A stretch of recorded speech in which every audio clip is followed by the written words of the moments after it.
Alright y'all, today we'll be making an American Wagyu ribeye. This steak is perfect by itself. You can base it up with garlic, butter, and herbs. We're gonna add a chimichurri on top that's gonna take this whole steak to the next level, I promise y'all. With a key ingredient being a pomegranate.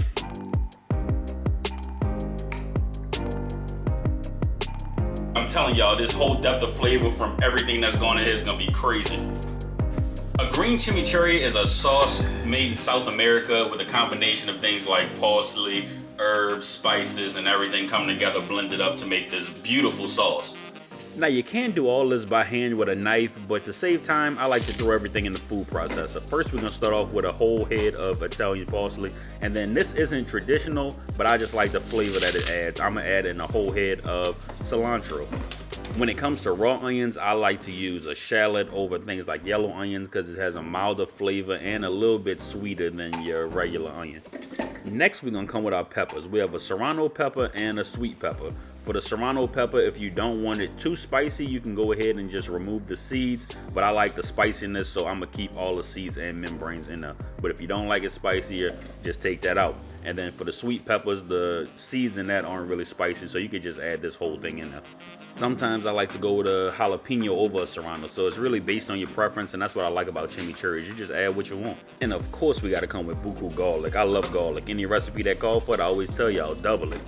Now we're gonna go ahead and put that top on, and we're gonna give it a nice pulse just to chop up our vegetables. You can do it as fine or as chunky as you like. Remove the blade, and then we're gonna go ahead and put our liquids in to put this whole sauce together. First, we want a little splash of red wine vinegar and then buku olive oil. If you don't want to use olive oil because it's more on the expensive side, you could also use vegetable oil. The last thing to do is to flavor it to taste. I do that just by adding a little bit of salt, a chopped up bay leaf, and then I like to add some pepper flakes because I just like spicier food. If you don't like spicy, again, leave out those serranos and these pepper flakes. I like this tartness of the pomegranate because it adds an extra depth of flavor and texture. You have a little bit of tartness to go into that crunch that's also with the pomegranate. So I don't know, I just like how it goes.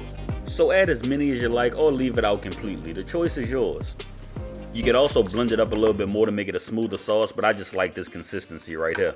And I have the full description of how I make my pomegranate chimichurri in the description. Y'all check that out and y'all let me know how y'all make y'all's as well because I'd like to try it out.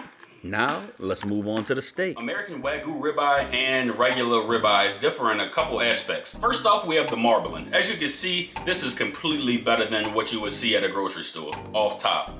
There's difference in the cattle breed, the level of marbling, and the whole flavor profile. American Wagyu beef comes from a crossbreed of Japanese Wagyu cattle and traditional American cattle breeds, such as Angus. And marbling refers to the intramuscular fat that is dispersed between the muscle fibers of the beef. Wagyu beef is famous for its rich, delicate, and abundant marbling, resulting in a buttery melt in your mouth texture. I'm telling y'all, it's pressure.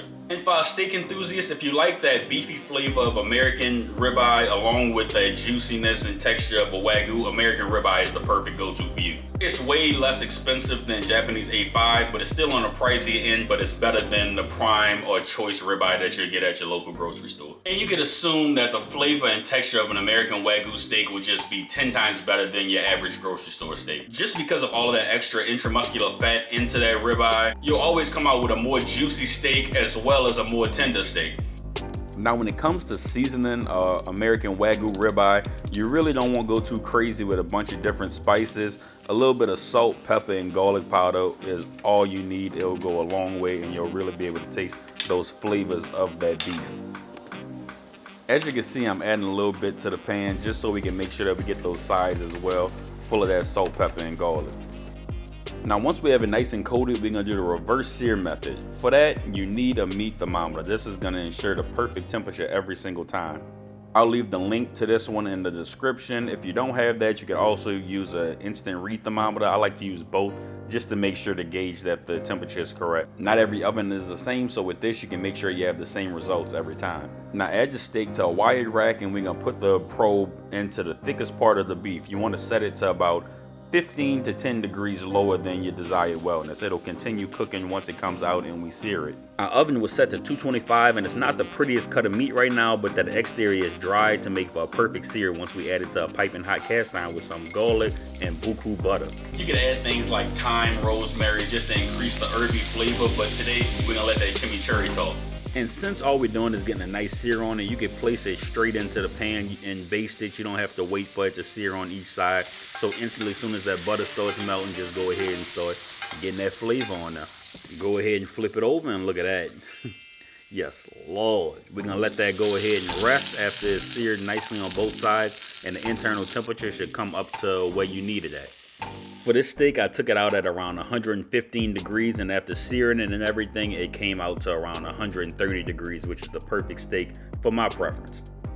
Go ahead and add that chimichurri on top. We're gonna cut it open. If y'all enjoyed this video, please give it a thumbs up, subscribe. Let me know how y'all like to cook y'all steak or any other additives that y'all add to y'all chimichurri, because I'd like to try that out as well. Thank y'all for watching, and just like my name, y'all done.